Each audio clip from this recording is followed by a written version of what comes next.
IT job కోసం try చేస్తున్నారా? Coding ట్యూటర్లో training తో పాటు స్టైఫండ్ అండ్ 100% జాబ్ గ్యారంటీ. నమస్తే కళ్యాణ్ గారు. నమస్తే జయ గారు. సో కాల్ చేసేస్తానండి. Sure.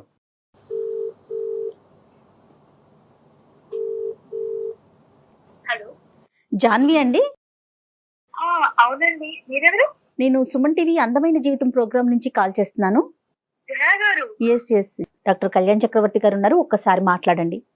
అమ్మా జాన్వి, నమస్తే అమ్మా. నమస్కారం డాక్టర్ గారు. చెప్పమ్మా, ఏంటి సమస్య? నా లైఫ్ లో ప్రాబ్లమ్స్ కాదు, ప్రాబ్లమ్స్ లోనే నా లైఫ్ ఉన్నట్టు అనిపిస్తుంది. అయ్యయ్యో. మాకు పెళ్ళయి సంవత్సరం అవుతుందండి. మ్యారేజ్ అయ్యింది 1 year. 1 year అవుతుంది, కానీ ఇప్పటి వరకు మా ఇద్దరి మధ్య కొంచెం అంటే కొంచెం ప్రేమ కూడా లేదు.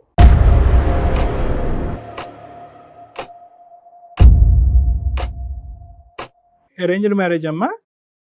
అవునండి. పెద్దలు నిర్ణయించిన పెళ్లి ఇష్టపూర్వకంగానే చేసుకున్నావా? లేదండి, ఇష్టంగా చేసుకోవాలి. లేదు. ఇష్టం లేదు కాబట్టి ఇష్టం ఇప్పుడు లేదు. దగ్గర అవలేకపోతున్నారు. ఓకే. చాలా ట్రై చేశాను, అవ్వట్లేదు నా వల్ల. నీ భర్త మంచోడేనా? చాలా చాలా మంచోడండి, రైట్. చాలా మంచి. సంవత్సరం అవుతుందండి, ఇప్పటి వరకు నా ఒంటి మీద చేయి కూడా ఏమీ లేదు నేను. అయినా సరే పల్లెట్టి మాట అనలేదు ఇప్పటి వరకు నన్ను. అతను ఓకే.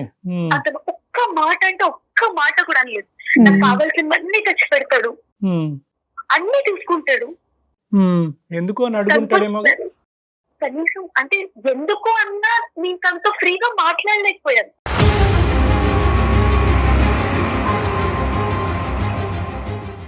దీనికి మరి ఏంటమ్మా కారణం ఏంటి జాన్వి? నేనే అండి ప్రాబ్లం, నేనే మీరే ప్రాబ్లమా? నేనే ప్రాబ్లం. ఇష్టం లేని పెళ్లి కష్టపడి చేసుకున్నారనా ప్రాబ్లము, లేదంటే గతం ఉందా మీకేమన్నా? ఉందండి, ఒక అబ్బాయిని ప్రేమించాను నేను.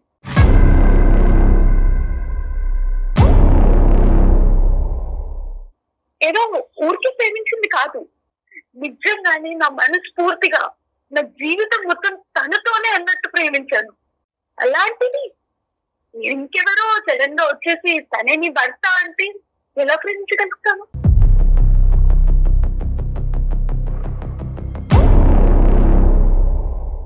ఎంతకాలం బట్టి ఆ ప్రేమమ్మా? ఎంతకాలం బట్టి మీరిద్దరు ప్రేమించుకున్నారు? 3 ఏళ్ళు. 3 years. 3 ఏళ్ళు ప్రేమించుకున్నామని. అవునండి. 3 years ప్రేమించుకున్న తర్వాత ఆ అబ్బాయి ఎందుకు నీ జీవితంలోకి రాలేదు? ఈ అబ్బాయి ఎందుకు వచ్చాడు? నేను డిగ్రీలో ఉన్నప్పుడు ప్రేమించుకున్నాం. మా ఇంట్లో చేద్దాం అనుకున్నాం. మాది చాలా ఆర్థోడాక్స్ ఫ్యామిలీ అండి, చాలా ఆర్థోడాక్స్ ఫ్యామిలీ. మా నాన్నగారు పెళ్లి విషయంలో చాలా స్ట్రిక్ట్. మా నాన్నగారు చెప్పిన మాటే విన్నాను, మా నాన్నగారు ఏదంటే అదే అనుకున్నాను. డిగ్రీకి ముందే ఒక సంబంధం వస్తే ఆ సంబంధాన్ని కూడా చదువు అయ్యే వరకు చేసుకోనని చెప్పి పోస్ట్ పోన్ చేశాను. కానీ తనకి జాబ్ లేదు, తనకి జాబ్ లేదు, ఫ్యామిలీ బ్యాక్గ్రౌండ్ లేదు. మేము అబౌవ్ మిడిల్ క్లాస్, తను నార్మల్ ఒక మిడిల్ క్లాస్ కన్నా కొంచెం తక్కువే. అలాంటిది ఆ పరిస్థితిలో మా పేరెంట్స్ కి చెప్పినా ఒప్పుకోరు కదా, ఇంకొన్ని రోజులు టైం తీసుకుని చెప్దాము అని అనుకున్నాం. ఓకే. నాకు ఇప్పటికీ ఆ డేట్ కూడా గుర్తుందండి, 2022 14th. వ్యాలంటైన్స్ డే ఏ సంవత్సరం అది? 2022 అండి. లవ్వర్స్ అంటే ఇంకా కలుసుకుంటాం కదండి వ్యాలంటైన్స్ డే కోసం. రైట్. అలాగే పార్క్ లో కలుసుకున్నాము, గిఫ్ట్స్ ఇచ్చుకున్నాము, అంతా బాగానే ఉంది అప్పటి వరకు. ఇంతలోపు 10-15 మంది ఎవరో కూడా తెలీదు మా వైపు వస్తున్నారు కూడా అర్థమయ్యేలోపు మా దగ్గరకు వచ్చేసారు. వచ్చి దబాయికు మాట్లాడుతున్నారు, లవర్సా మీరు అంటే నిజంగానే మేము లవర్స్ కదా అని భయం లేకుండానే లవర్స్ అని. వెంటనే దండలు తీసేశారు, పెళ్లి చేసుకోమన్నారు.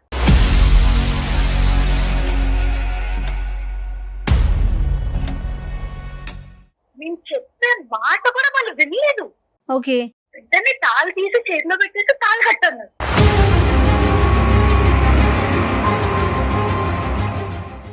ఒకవైపు వీడియోలు తీస్తున్నారు, ఇంకోవైపు దండలు మార్చుకోమంటున్నారు, ఇంకోవైపు తాళి కట్టమన్నారు. ఏం జరుగుతుందో అర్థం కాలేదు. బెదిరింపు. ఇప్పుడు కట్టు, ప్రేమించుకోవట్లేదు, నిజంగా ప్రేమించుకోవట్లేదు అంటే ప్రేమించుకుంటున్నాం, కానీ మాకు కూడా టైం కావాలి కదా. మేము ఇంట్లో వాళ్ళకి చెప్పి అర్థమయ్యి అందరి సమక్షంలో పెళ్లి చేసుకుందాం అనుకున్నాం. మీరెప్పుడు పెళ్లి చేసుకోవాలన్నది మీ సొంత నిర్ణయం అమ్మా, వేరే వాళ్ళు ఎవరు నిర్ణయిస్తారు దాంట్లో? అది పిచ్చితనం, దౌర్జన్యం. ఒక ఆడపిల్లని నాకుండగా భయం, పెళ్లి చేసుకోవడానికి కాదు, ఇష్టపడ్డా చేస్తానని కాదండి. కానీ మా అమ్మ వాళ్ళ సమక్షంలో కదా నా పెళ్లి జరగాల్సింది. కొన్ని రోజులు టైం తీసుకుందాం అనుకున్నాం. ఈ లోపే తాళి కట్టించేశారు, దండలు మార్చేశారు. తాళి కట్టించేశారు. కట్టించేశారండి. ఎవరు లేరమ్మా అక్కడ? సెక్యూరిటీ గానీ వేరే మనుషులు గట్టిగా అరిచిస్తే కనుక హెల్ప్ చేసే వాళ్ళు ఎవరు లేరా? ఎవరు ముందుకు రాలేదు. అందరు అక్కడే ఉన్నారు, ఎవ్వరు ముందుకు రాలేదు.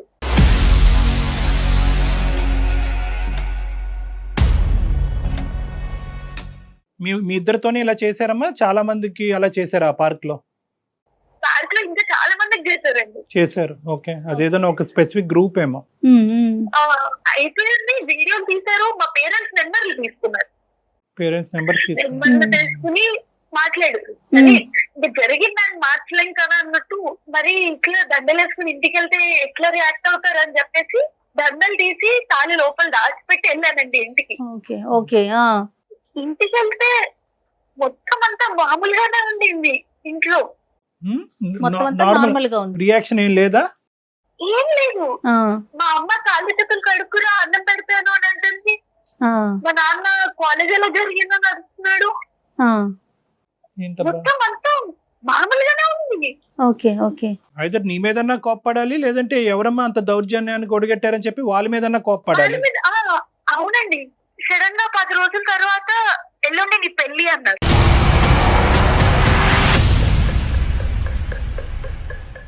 ఎల్లుండి పెళ్లి 1-2 రోజుల ముందు చెప్పారు. నీ పెళ్లి అసలు నాకేం అర్థం కాలేదు. ఈ లోపే వాళ్ళు వెనకాలే వెడ్డింగ్ కార్డ్స్ ఇచ్చేసుకోవడము, పెళ్లి మండపం మాట్లాడేయడము మొత్తం చేసేసారు.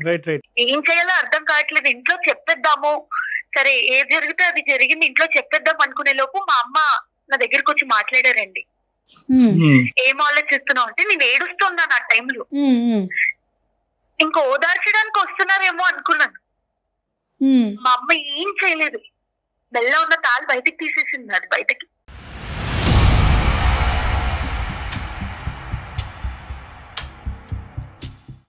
ఏం అడగను కూడా అడగలేదు. నీకు ఈ పెళ్లి ఇష్టమా లేదా ఏం అడగలేదు. తాళి తీసి బయట పెట్టింది. ఓకే, అప్పుడు అర్థమైంది వీళ్ళకి తెలుసు నాకు పెళ్ళయింది అని.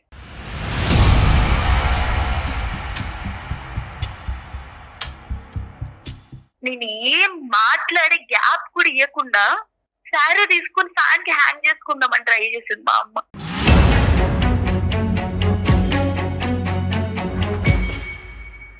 నువ్వు ఏం మరో మాట మాట్లాడకుండా ఈ పెళ్లి చేసుకో, లేకపోతే నేను ఉండను రేపు పొద్దున కల్లా. ఇంకేం మాట్లాడుతాను నేను? నోరు మూసుకుని ఆ పెళ్లి చేసుకోవడం తప్పితే వేరే ఆప్షన్ కనపడలేదండి నాకు.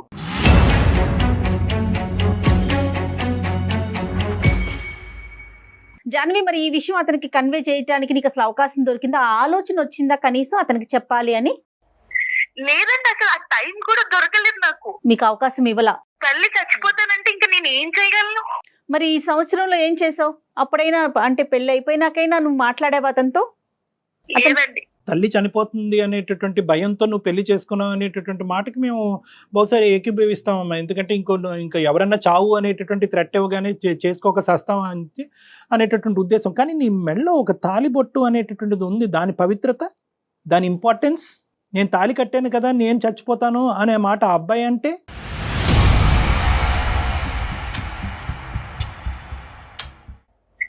రైట్.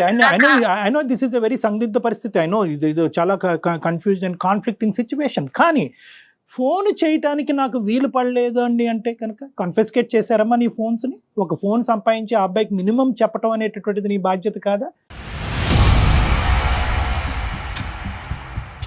పెళ్లి చేసుకున్న తర్వాత ఈ అబ్బాయి ఎవరైతే ఉన్నారో ఆ అబ్బాయికి ముందుగా కానీ లేదంటే పెళ్లి తర్వాత కానీ, అసలు వాస్తవానికి ముందే చెప్పాలి. నేను నీ స్థానంలో ఉంటే కనుక నేను ముందే చెప్తాను, ఏమయ్యా మా అమ్మ ఇలా చనిపోతాను అంటుందనే ఉద్దేశంతో నేను పెళ్లి చేసుకుంటున్నాను ఈరోజు, కానీ నా మనసులో వేరే అబ్బాయికి స్థానం ఉంది.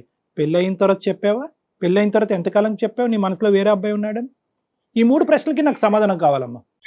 లేదండి, చెప్పలేదు నేను. No no no, all no. 3టికి నో. నో.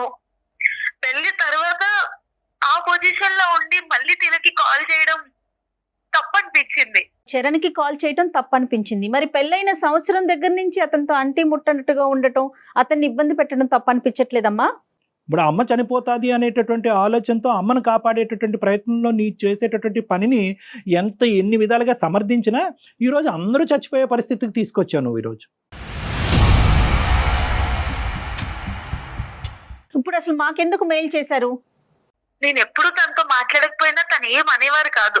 ఒక 1 వీక్ బ్యాక్ తన ర్యాక్ లో తన డైరీ దొరికిందండి నాకు.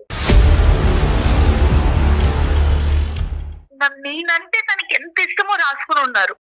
ఓకే, చాలా బాధ అనిపించింది అప్పుడు. అంత మంచి మనిషిని నేను ఇన్ని రోజులు ఇంత బాధ పెడుతున్నాను అని.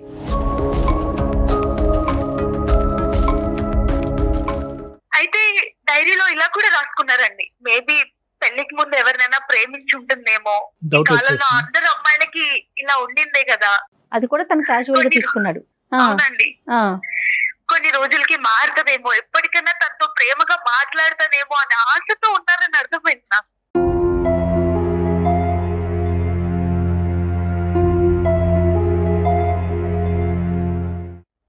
ఇప్పటికీ నా మనసు నిన్న చెరనే ఉన్నాడు.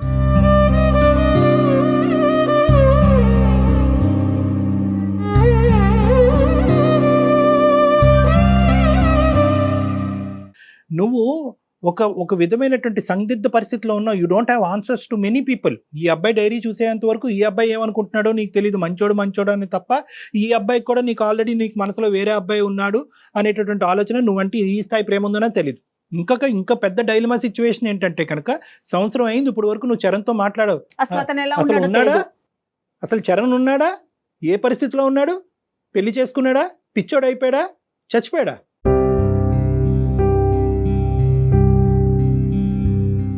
You are selfish in protecting your own rights. మీ అమ్మను కాపాడుకోవటానికి గురించి పెళ్లి చేసుకున్నావు. తాలిబొట్టు పక్క తీసినా కూడా అమ్మని క్షమించి, అమ్మ తాలిబొట్టు తీయటానికి లేదు, దీనికి ఒక విలువ ఉంది, దీనికి ఒక పవిత్రత ఉంది, నేను ప్రేమించినటువంటి అబ్బాయి చేత కట్టించుకున్నటువంటి తాలి భయంకరమైనటువంటి పరిస్థితుల్లో, అనవసరమైనటువంటి పరిస్థితుల్లో కట్టినా కూడా తాలే అనేటటువంటి ఉద్దేశంతో సపోర్ట్ చేసావా? చేయలేదు. పోనీ పెళ్లి చేసుకునే అబ్బాయికి ముందు చెప్పావా? చెప్పలేదు. పెళ్లి అయిన తర్వాత చెప్పావా? చెప్పలేదు. చరణ్తో ఇప్పుడు వరకు చెప్పావా? చెప్పలేదు. సరే అమ్మా, నేను ఇప్పుడు నిన్ను ఖండిస్తున్నాను, నిందిస్తున్నాను అని అనుకోవద్దు. నీ జీవితం నువ్వు ఆ స్థానంలో నిలబడి నువ్వు ఎంత క్షోభను అనిపించావు నాకు తెలీదు. కానీ ఎందుకు మెయిల్ చేసావమ్మా? నా ప్రశ్నలు దేనికన్నా నీకు ఒక సమాధానం ఉందా?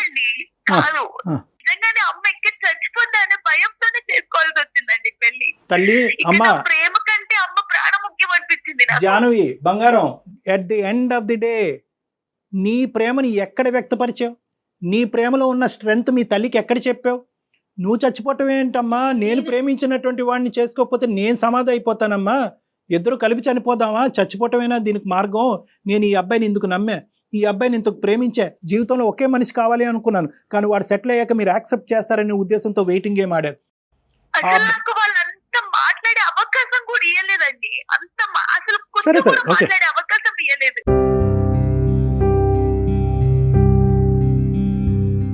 అంటే భయపడింది అంటారా? అంటే చరణ్కి చెప్తే తను ఎలా రిసీవ్ చేసుకుంటాడో, తన మీద ఉన్న ప్రేమ పోతుందో, అట్లా ఏమన్నా ఆలోచించావా జాన్వి?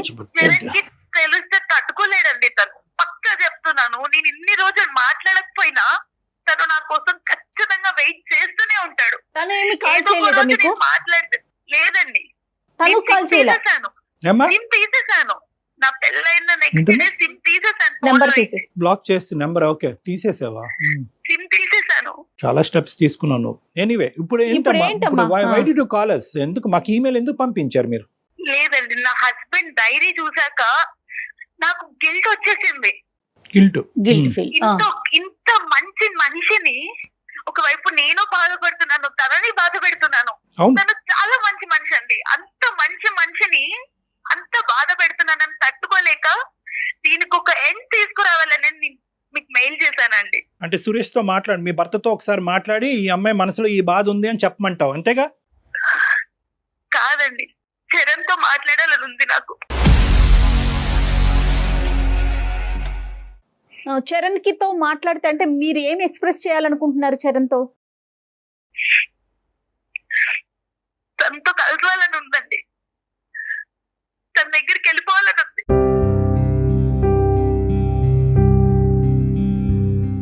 సురేష్ అనే నీ భర్తని కాపాడాలి, అటువైపు చరణ్తో ఏం చెప్పాలమ్మా మేము, మా ద్వారా ఏం చెప్పాలని అనుకుంటున్నావు? చరణ్ కోసం నేను ఇంకా వెయిట్ చేస్తున్నానని చెప్పాలి. తనని మర్చిపోలేకపోతున్నాను నేను.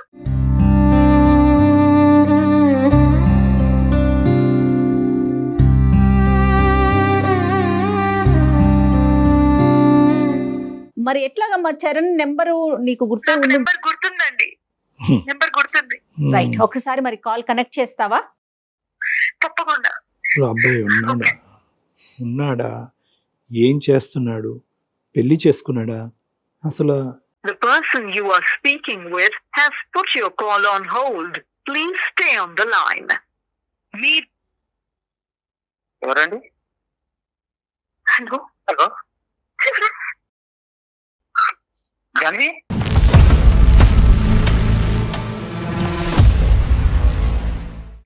జన్వి ఎలా ఉన్నావు జన్వి? ఏడవకు జన్వి, ఏడవకు జన్వి. హలో జన్వి, ఏడవకు జన్వి.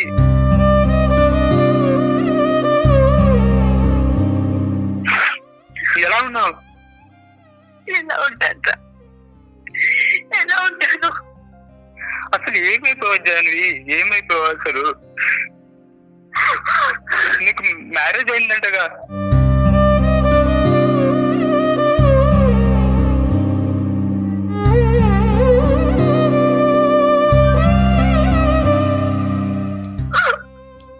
హలో జాన్వి, ఏడవకు జాన్వి. హలో ఎలా ఉన్నావురా? ఎలా ఉన్నావు? అసలు నీ కోసం ఎన్ని రోజుల నుంచి వెయిట్ చేస్తున్నాను తెలుసా? నువ్వు లేదు అన్న మరుక్షణమే నేను ఎంత నరకం అనిపించానంటే అంత నరకం అనిపించాను.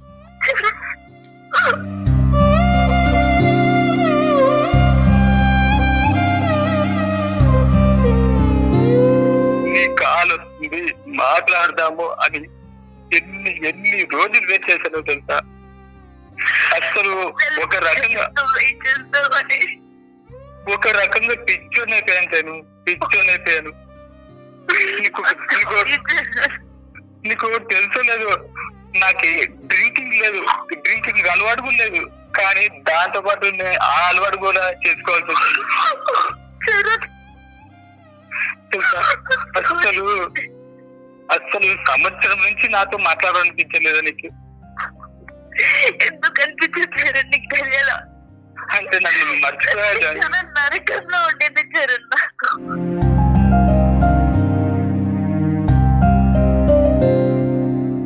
ఇప్పుడు కూడా నువ్వు ఎప్పుడో నా లైఫ్ లో ఒకసారి వస్తావని ఇంకా నేను వెయిట్ చేస్తూనే ఉన్నాను నీకోసం. నాకు తెలుసు చరణ్, నాకు తెలుసు.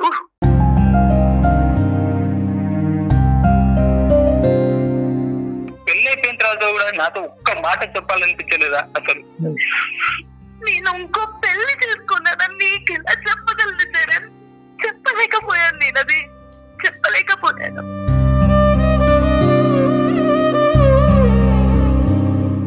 నేను క్షమించు చరణ్, నిజంగా I'm really sorry, I'm really sorry. నువ్వు నా కోసం వెయిట్ చేస్తావని నాకు తెలుసు.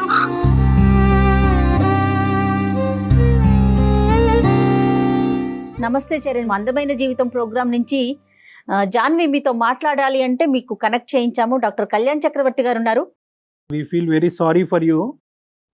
సార్ నమస్తే సార్. నమస్తే నాన్న. నీ కండిషన్ ఏంటి అన్నది మేము ముందుగానే ఊహించుకున్నాం. అందుగురించి 1-10 సార్లు జాన్వితో ఆ అబ్బాయి బతుకున్నాడా, చచ్చిపోయాడా, పెళ్లి చేసుకున్నాడా, తాగుబోతాడయ్యాడా, పిచ్చోడయ్యాడా అనేది తెలుసుకోకుండా 1 year పాటు ఎలా ఉన్నావమ్మా అని జాన్వి అనే ప్రశ్న అడిగిన తర్వాత నీ బాగోగులు ఎలా ఉన్నాయని తెలుసుకోవటం గురించే చేయటం జరిగింది. ఆ అమ్మాయి పెళ్లి చేసుకుంది, అక్కడ ఉండలేకపోతుంది, అక్కడ ఉక్కిరి బిక్కిరి అయిపోతుందంట. నీకు ఫోన్ చేయాలంటే ధైర్యం సరిపోలేదంట. అక్కడ భర్తని తాకట్లేదు, మానసికంగా వాళ్ళు కనెక్ట్ అవ్వలేదు. ఆ భర్తకు కూడా ఏంటంటే ఈ అమ్మాయి మనసులో ఏదో ఉంది అనే డౌట్ ఆల్రెడీ వచ్చేసింది అతనికి. సో ఏదైతే కనుక ఒక ఇష్టం లేనటువంటి పెళ్లిలో కనిపించే కష్టాలన్నీ కూడా ఇక్కడ కనిపిస్తున్నాయి మనకి. నీ పరిస్థితి ఏంటి నాన్న? ఒక సంవత్సరం నుంచి నాకు కాల్ రావడం ఉంది, తన నుంచి కాల్ వస్తుందని ఒక హోప్ తో నేను ఉండిపోయాను అలాగే. సో వస్తుంది, తనకి ఏదో ఇబ్బంది ఉంది అని నేను అలానే వెయిట్ చేసుకుంటూ ఇంతవరకు వచ్చాను సార్. తను ఏ సిచ్యువేషన్ లో ఉందో ఏంటో అని మాట్లాడమని చాలా ట్రై చేశాను చెర్రీ. ఇప్పుడు ఏ సంబంధాలు వస్తున్నాయనన్నా? పెళ్లి చేసుకోవటానికి రెడీ అయినా నువ్వు? సార్. నాకు పెళ్లి సంబంధాలు వచ్చినాయి సార్, కాకపోతే నాకు ఇష్టం లేదు సార్. ఆ పెళ్లి సంబంధాలు వచ్చినా నేను చేసుకోనని చెప్పేశాను ఇంట్లో. ఓకే. అసలు నాకు ఈ జాన్వి తప్ప ఎవరిని చేసుకోను సార్.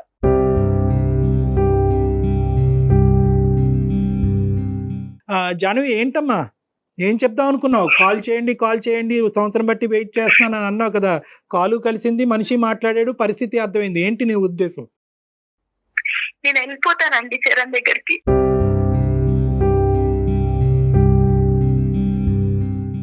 ఏమమ్మా వెళ్ళిపోవటానికి? ఇదేమన్నా ఎయిర్పోర్టా? ఇక్కడ ఫ్లైట్ ఎక్కి అక్కడ దిగటానికి? ఎక్కడికి వెళ్ళిపోతావు? సాంప్రదాయం ఏంటి? పద్ధతి ఏంటి? వెళ్ళిపోవాలని అనుకునేదాన్ని పెళ్ళి ఎందుకు చేసుకున్నావు? అదే తల్లి ఇప్పుడు చచ్చిపోతానంటే ఏమంటావు? అదే తల్లి ఇప్పుడు అంటది అప్పుడు చచ్చిపోవటం కాదు, అప్పుడు భయపెట్టడానికి చచ్చిపోతాను అన్నాను, ఇప్పుడు చచ్చిపోతాను అంటది.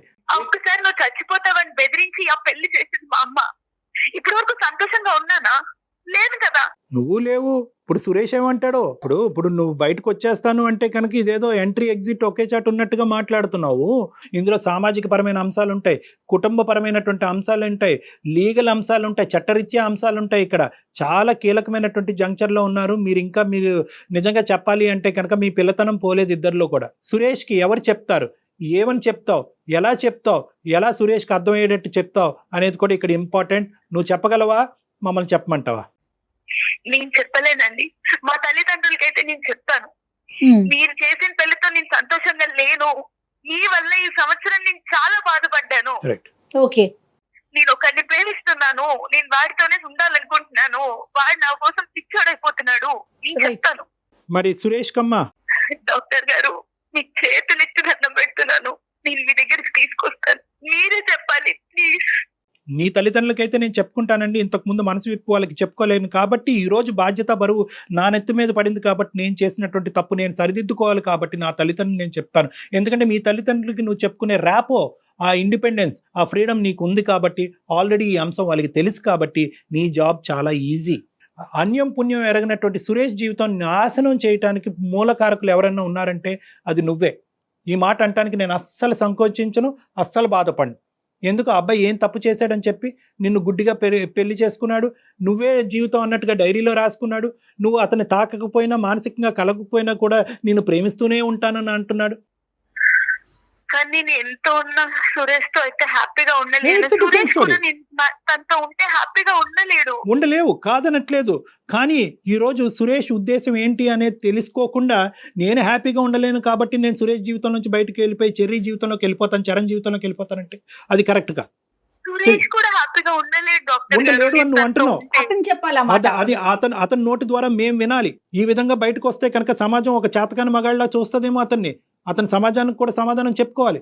సో ఈ అంశాలన్నీ ఉన్నాయి కాబట్టి కేవలం సురేష్ హ్యాపీగా లేడు కాబట్టి సురేష్కి ఒక కొత్త జీవితాన్ని ఇవ్వడానికి నేను సురేష్ జీవితం నుంచి బయటకు వెళ్ళిపోతున్నాననే మాట నేను ఏకీభవించిన సురేష్ నోటు వెంట అసలు యాక్చువల్గా అతని ఉద్దేశం ఏంటి అనేది నా క్లినిక్ లో నేను వినాలి. సో జాన్వి ఒక పని చేయండి, ఎస్ అపాయింట్మెంట్ తీసుకొని డాక్టర్ గారు టైం ఒకసారి తీసుకొని సురేష్ మీరు ఒకసారి రండి, అతను ఏం మాట్లాడతాడో చూద్దాం, దాన్ని బట్టి నెక్స్ట్ స్టెప్ వెదురు కానీ. రైట్? ఓకే చరణ్ ఇద్దరికి వార్నింగ్ అంటారు, సలహా అంటారు, సూచన అంటారు. అప్పటి వరకు ఇది మొత్తం తేలేంత వరకు ఎక్కడైతే కనుక ఇప్పటి వరకు ఒక నియమ నిబద్ధతలతో ఉన్నారో అక్కడే నిలబడి ఉండండి. మళ్ళీ క్లోజ్ అయిపోకండి. ఇది ఇంకా స్టోరీ కంక్లూజన్కి రాలేదు. వాస్తవానికి ఈ స్టోరీ ఇప్పటికీ కూడా 20% కూడా ముందుకెళ్ళలేదు అనేది నా నమ్మకం. అప్పటి వరకు ఎవరి స్థానంలో వాళ్ళు నిలబడండి. ఏవైతే ఎథిక్స్ ఇప్పటి వరకు ఫాలో అవుతున్నారో అదే ఎథిక్స్ ఫాలో అవ్వండి. మళ్ళీ మీ ప్రేమాయణం అనేది మళ్ళీ మొదలు పెట్టకండి. మేము చెప్పిన తర్వాత నెక్స్ట్ స్టెప్ ఏంటి అన్నది ఆలోచించండి. ఈ కుటుంబ సభ్యులతో కూడా మాట్లాడాక అప్పుడు మీ నిర్ణయాలకి వెళ్ళొచ్చు. రైట్? ఓకే చరణ్, జాన్వి ఓకేనమ్మా? Okay madam.